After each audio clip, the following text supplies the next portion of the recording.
Okay, we're going to do a little test here. Um, Focusing on an aspect of kind of visuals that I haven't really seen implemented in stamping too much, okay? And that's the kind of the presence of motion in a scene, okay? Or just stamping in general, all right? Most of what we do, because of the nature of printing, of the printed impression, is that we're we're usually going for nice, crisp, and clear impressions. Of course, we don't want to get blurry impressions or whatnot.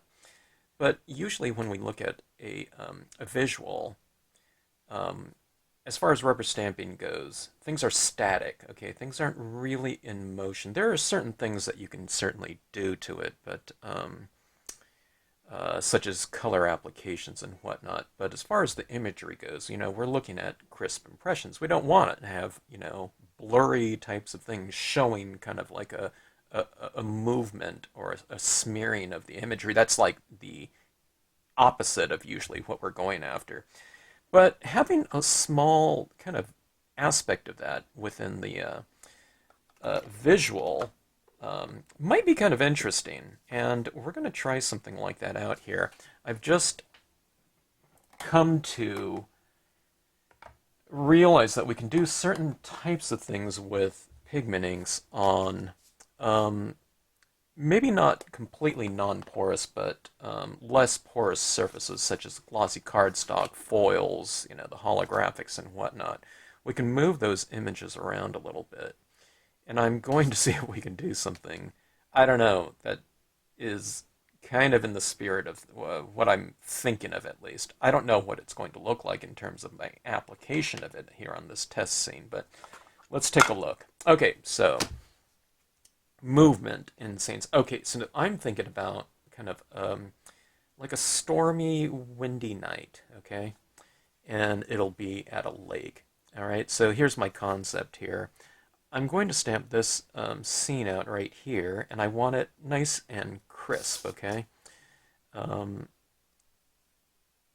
contrast against maybe some background kind of swooshes in the air to represent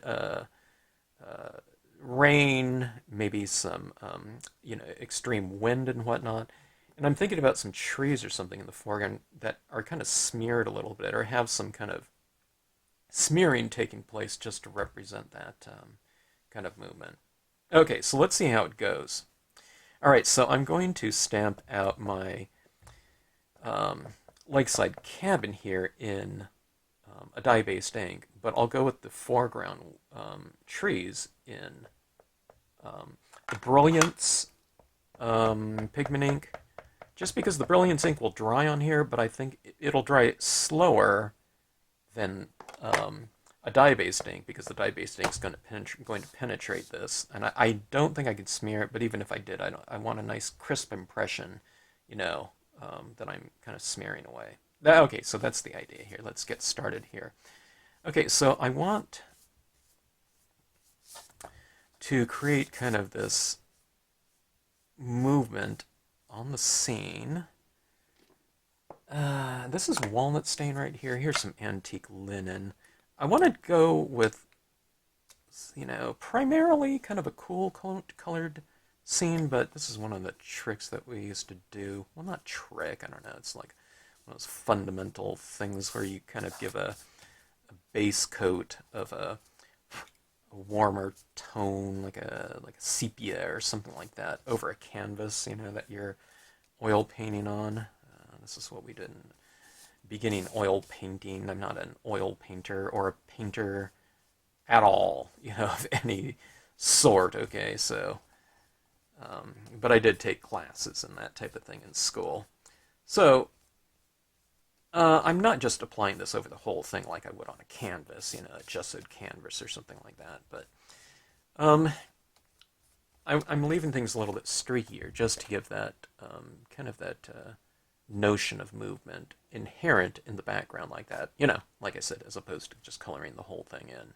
So leave some areas kind of just as is, and you notice how my kind of straights are going in the same direction. I I think that's good in terms of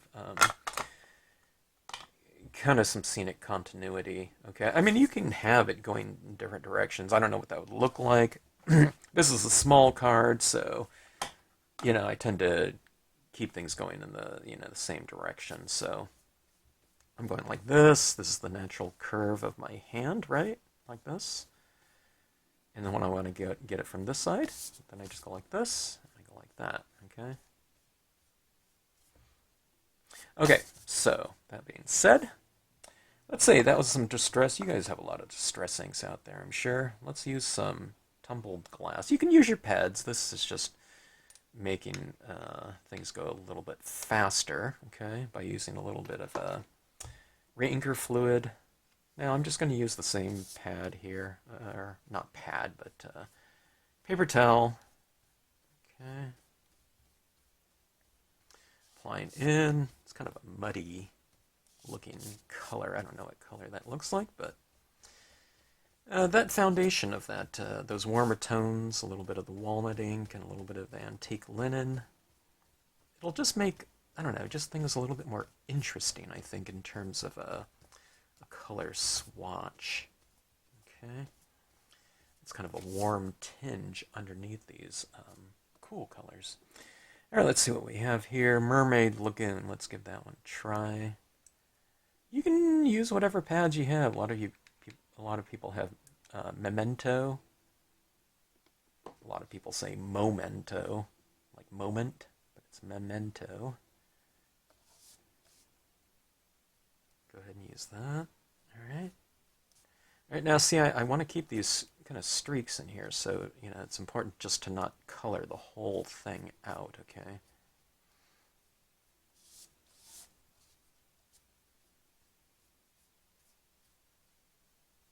Maybe I put too much ink on here. It's kind of, I'm getting a lot of coverage from just this one inking. Plus the paper's getting a little bit more saturated, okay, with ink. So, that means when you apply more ink, it's not soaking into the page as much, so you're getting a lot more coverage, and you're not getting as much penetration because the pulp of the paper is getting a little bit wet or saturated. You might achieve super saturation where you just can't apply very much more of it. Okay. All right, so that is, I don't know, what was it? 4 colors. I used that walnut stain. I don't know if I needed to use that one, but for the most part. Okay, so those base colors are a warm tone, right? So the warm tone underneath the cool kind of made this look a little bit more of a warmer blue, right? It's more of a blue-green, okay? Because things like this have yellow in it, it's a warm tone. All right. Oh, just adding some more in. See, I like to blend out with my kind of dry, or actually that's not very dry there, but utilize the drier version of your applicator, whatever you're using. You can use a sponge or something like that, or an applicator of your choice, whatever one you like. All right, now let's go in with some black here. I'm going to use some black later, but black, impressions on here are usually contained very nicely with kind of a black perimeter. All right, so I'm just using a little scrap piece of paper towel here too, so one paper towel really goes a long way. We're getting dark here, so I'm going to stay a little bit more perimeter oriented, so it looks like the light is coming from within and kind of expanding out.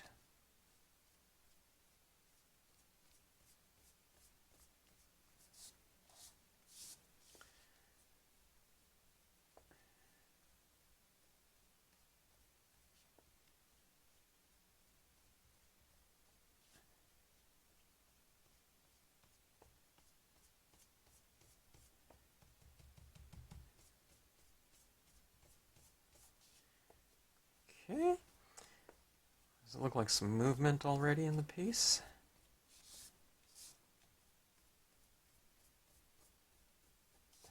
See, when you make things kind of darker on the perimeter like that, by contrast, the areas of light are that much lighter in appearance, okay?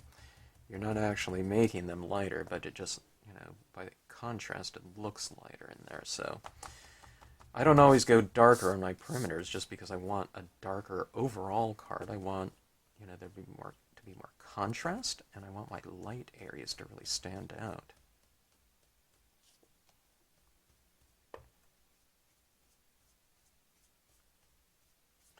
You can leave things kind of streaky, it doesn't have to be a smooth application. A lot of times, it seems like smooth is the kind of the overall notion as far as kind of a desirable, I don't know, ink applications with a lot of people. And yeah, that's fine. It has a kind of smooth, can be a softer look, but if you combine smooth with kind of rough and textured, then the smooth areas seem that much smoother. So you're doing, when you go dark, you're making a contrast between light, okay? But when you go textural, if you have kind of jagged and, whatever, textured, then kind of the smoother areas seem that much smoother by contrast. So what you're doing is you're expanding kind of the visual vocabulary and range of a given piece, and potentially the wider contrast you have can lend itself to a much richer surface than having everything kind of one note, in terms of value, texture, can be anything, temperature, color, everything, all right? Which doesn't mean that you have to, utilize every one of those, different potential aspects of color and whatever. But it's not bad to have some different ones. Okay, I'm just trying to decide. I mean, you can go any different way. You can even go like this. If I go like this and stamp this out there, I'm going to have some taller trees, and I want to kind of streak through them. So I'm not sure. Now this one shouldn't streak, okay, because it's going to be dye-based ink, and it should kind of affix on here just fine and dry. Although I am stamping into kind of a wet surface here, so I don't know how fast this will dry, but if it doesn't dry, super fast and it smears a little bit, then so be it. But I don't want the cabin to be kind of obscured too much. All right, in terms of kind of wiping right through it.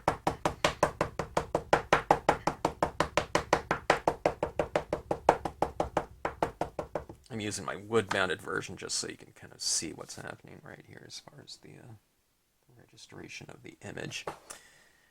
Okay, for larger stamps, I usually stand up to stamp, and I go for pressure from left to right, like that. I don't just press like this overall, or like this. I press in areas, so I don't have to apply as much pressure as an overall. I'm just kind of pressing here, here, here, and here, so that pressure goes straight down like that. Oops. There you have it. All right. I really like that look there. I'm kind of hesitant to stamp some things in the foreground and kind of smear them, but that's what this is all about, so let's do that. All right. So let's stamp a foreground here. This is like a stamp off Nature Set number 6. There's a ledge in that one, but this one, I don't know. I just happen to have this boulders with lichen, same kind of idea here. And we'll stamp this out in a dye-based ink as well, as opposed to the pigment ink.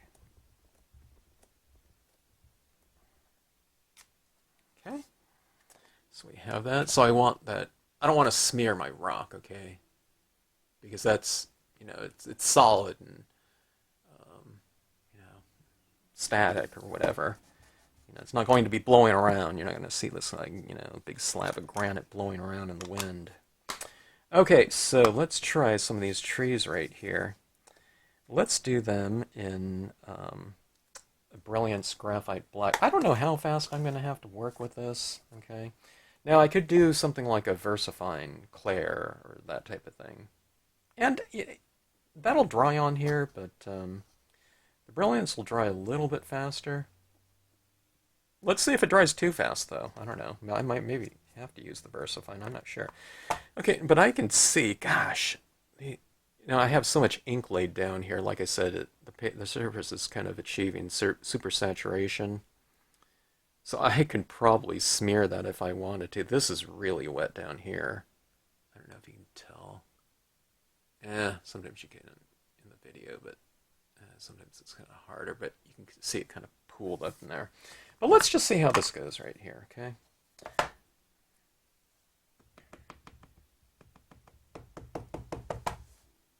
Now, I don't want a blurry impression. I hope to get a nice crisp impression. I hope to kind of streak out a couple things within there.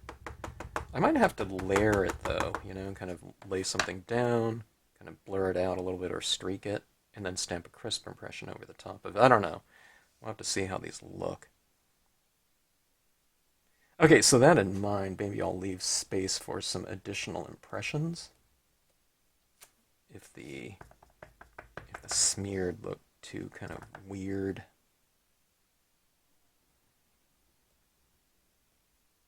Okay, let's go like that. Let's just go for a couple of them right here. All right, so I don't know what do I use here. You think maybe I should use a cotton ball. Here's a cotton ball. All right, now I'm going to stay within the kind of the spirit of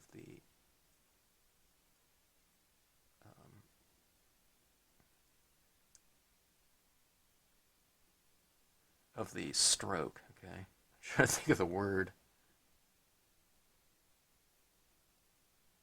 I mean, this is like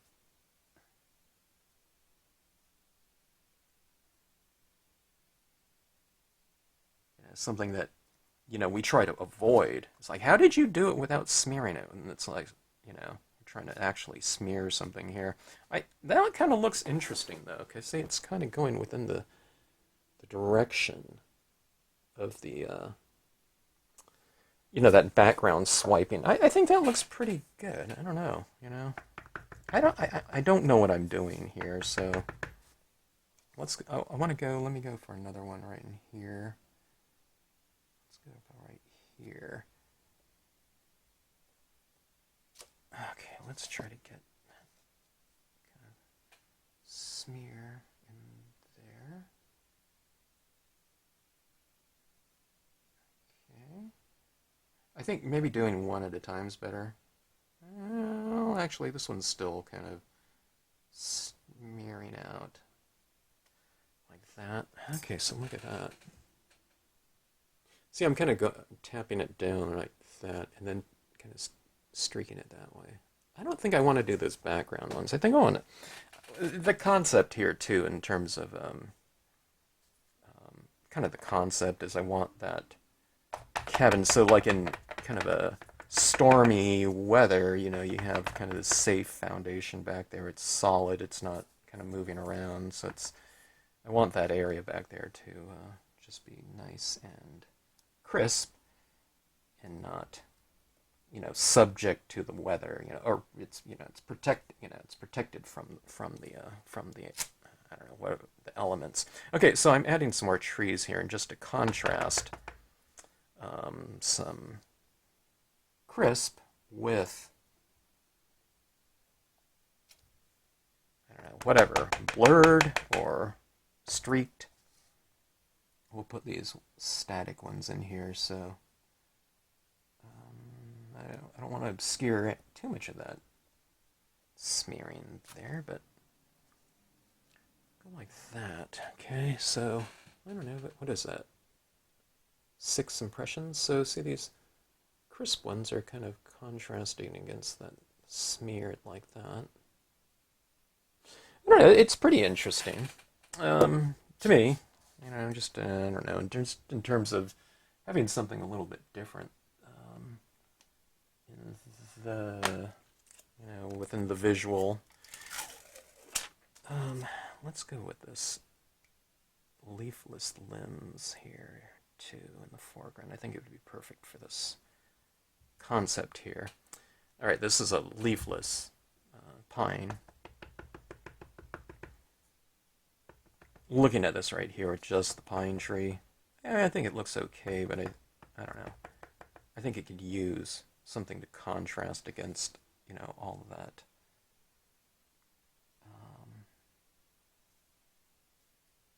Sameness. Okay.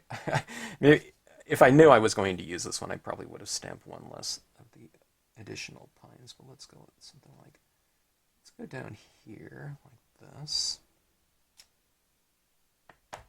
And let's build up a little bit like this. Okay. Something like that. See these kind of blurry pines in the background. Look at that one trailing off like that. I mean, it's kind of subtle. I don't, you know what I mean? If I was doing this again, maybe I'd get a little bit more kind of expressionistic or whatnot in terms of the movement. But this is my first time. Don't know what I'm doing at all. And just kind of want to kind of play around with the concept right now. All right, so a little bit of a, let's go with, there's kind of yellowish tinges in here. Let's go with a warm tone light. I was just going to grab my white paint pen, but let's see if I have kind of a dull pastel yellow. And I don't know if I do here.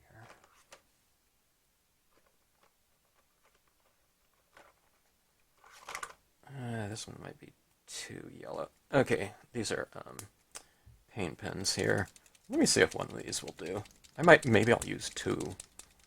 Some of these you can use. If you don't have kind of a lighter version of a given color, sometimes you can put a certain color down and put like white over the top of it. These pens are pretty good. They're not exactly opaque though. Okay, let's see here. I haven't used many of my new paint pens. Just got them. It's kind of fun finding a new application for a new color that you haven't used before. These are spring-loaded, so you just kind of depress them, and that ink eventually gets down there. Some of them get going, flowing really fast. Some are a little bit slower. Okay, I think that color right there is a little bit too, well, it is what it looks like. It's kind of day-glow-ish. Yellow. That's too yellow. I don't want that. I don't want it to look like fluorescent light coming out of that cabin. I might have to go with the white. I don't know. This one's more of a tan. You really have to shake these up. But that's kind of a good thing. It's probably the thing that keeps these pens from clogging, is that, you know, the ink really separates into a thin kind of a ink for pen, and it prevents the, you know, eventual clogging. When I say eventual, that used to happen on, you know, with a lot of pens out there, and you know, use crafters. If you've been crafting a while, you know what I'm talking about. But anyway, see how that this color right here kind of matches that color. So this represents light, right? So we have kind of light coming off the cabin. But now that cabin is also, you know, on a lake, so I have to be careful with my hand here. Let me see. Let me put this over the top of this right here, just so I can put my hand down and not smear everything out. But I'm putting some of this cabin light right down here into the water. And we'll have it reflected on a few little areas down here in the water. Like so. And when you put that light into your cabins and things like that, or interiors, doesn't it kind of make it a little bit more of a welcoming kind of feel? Okay, now this scene is all about movement, right? I don't know, it's about different things, I think, from a visual perspective. or a narrative, I think you should say. But let's try to. So let me see if I can splatter paint some paint um, moving in this direction. I'll splatter everything from this side going that way, and I'll try to do it at an angle that will create kind of a, that feeling. I don't want it to look like a big splatter here. It's kind of bursting out that way, but I just want it, to show the direction coming from that way. That's the concept. Let's see if I can implement that concept now. It's always the question. We can always kind of, think of something, but it's always kind of the implementation, right? And remember the implementation, when I'm doing things, I don't know, when I'm testing something out, I'm usually kind of doing baby steps, so it's not hard to do. You don't have to do, like, if I'm going to put paint in here, I don't have to go like this. Okay, I don't know how it's going to go. I'm going to hold my breath, zip, like that. I'm just going like this. I'm just going back. I'm letting a couple bristles go, and you know what I mean? And when I'm doing things like coloring, I'm not just taking a paper towel and streaking like that. I'm just kind of doing one little area at a time. And you just kind of build it up into, kind of an overall type of thing. But, the building process is kind of through smaller steps. Okay. This is some bleed-proof white. All right. And I'd recommend a bottle of this, an $8 bottle. It's like the cost of one pad. Everyone has like, I don't know, 20, 50 pads or whatever. Some of you have 100, I'm sure, if you've been stamping over the years. I don't know if you have kept them all, but I do know you guys. It's because I'm one of them too. It's like I haven't met a pad that I didn't like. Now, I don't have like hundreds of, well, I don't know. Do I have 100 pads? Gosh. Quite a bit. Okay, I'm kind of creating, I'm splattering from the sides here. So what I'm doing is I'm creating kind of a border here just so it doesn't go all over my desk. But like I said, I'm not doing like this huge splattering where it's just going all over the place. I'm just letting a couple little hairs go at a time. Okay, so I'm getting it really, usually I'm coming from up here, about 6-7 inches. Okay, now I'm going down here about 3 inches away, so let's see if I can kind of,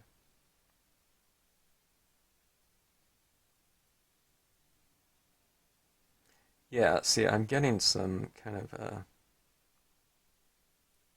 the elongated dot. Not all of it, but some.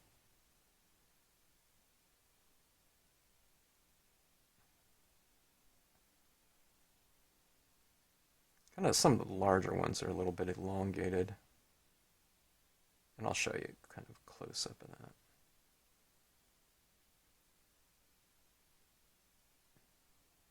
So it's just kind of adding to that movement. Okay, let me go. I'm going at an even more extreme angle.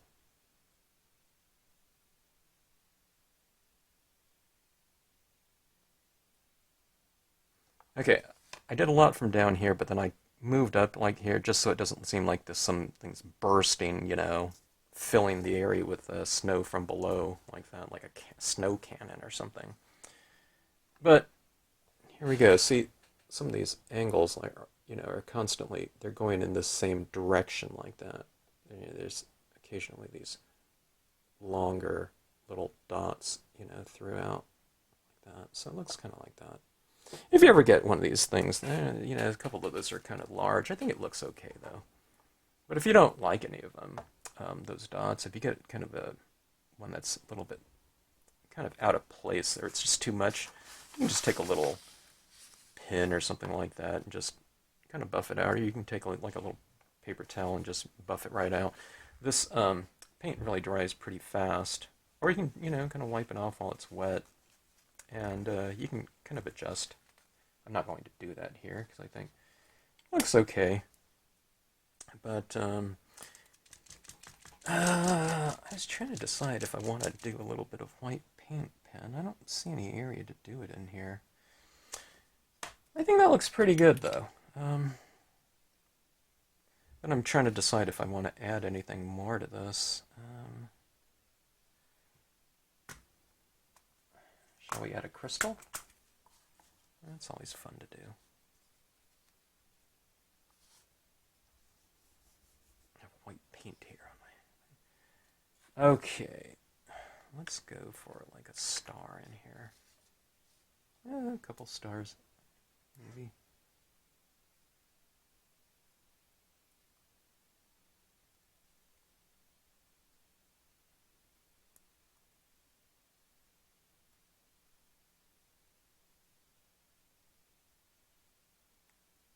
We'll go 3 on one side and 1 on the other. I don't know, we'll say this is kind of more, maybe this isn't snow, but it's kind of a windstorm where it's kicking up kind of snow on the ground maybe, or something of that sort. I don't know. It's not like this is a snowy winter wonderland. I don't have like snow all over the rooftop or anything like that. All right, so these are just some crystals right here. They're fun to add as little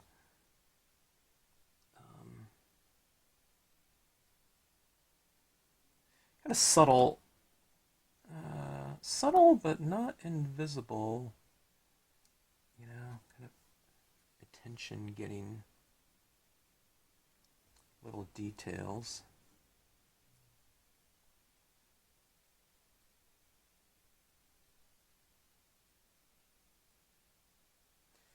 There's 3 kind of smaller ones. I'll go for the next size up. Add a little bit of a bigger one for some slight variation. Or you can make it, more contrast and put a bigger one there. I think if I was sending out to like a kid, I'd probably put like a lot more of them in there. But this, for me, will do. Okay.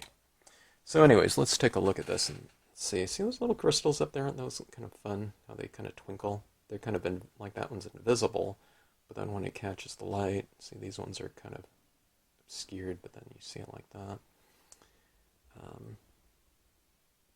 Anyways, so here's those kind of little blurry impressions back there. I mean, it's not extreme. It's not like German expressionism or something like that. But, having those blurred little kind of aspects like that. See, if I didn't blur these ones out like that, okay, and it just looks static, I think it would look okay. I think it would look fine, contrasted against that background. But I think I do like that streaking, that motion, because it's all consistent with, the strokes of the ink application. So... I don't know. I think it looks pretty good like that. I'm trying to imagine it without it, with and without it. And I'm trying to imagine it without it now that I've kind of done it in there. So I think it looks pretty good like that. I don't know, it just provides a little bit more visual richness, like I said down here. We have this soft and kind of in motion objects in here, to contrast against the static crisp, all right? And plus they're kind of in theme with everything in the background, so as far as the colors go. So anyways, just a little experiment here. And something to consider. I'd probably go, I'll want to do something like this again, a little bit more extreme maybe, and see what we can come up with. And maybe I would use an even slower drying ink. The brilliance started to set up pretty fast, but I think if I did like the VersaFine Clair or something like that, or just plain VersaFine, I think it would be really quite juicy and it would smear. But anyways, as we can see here, can you see this kind of darker area down here? But then you see this black right here.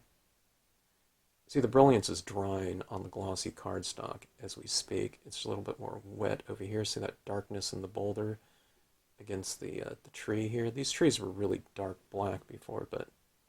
And there's the dye-based impression. Okay, so... Oh, yeah.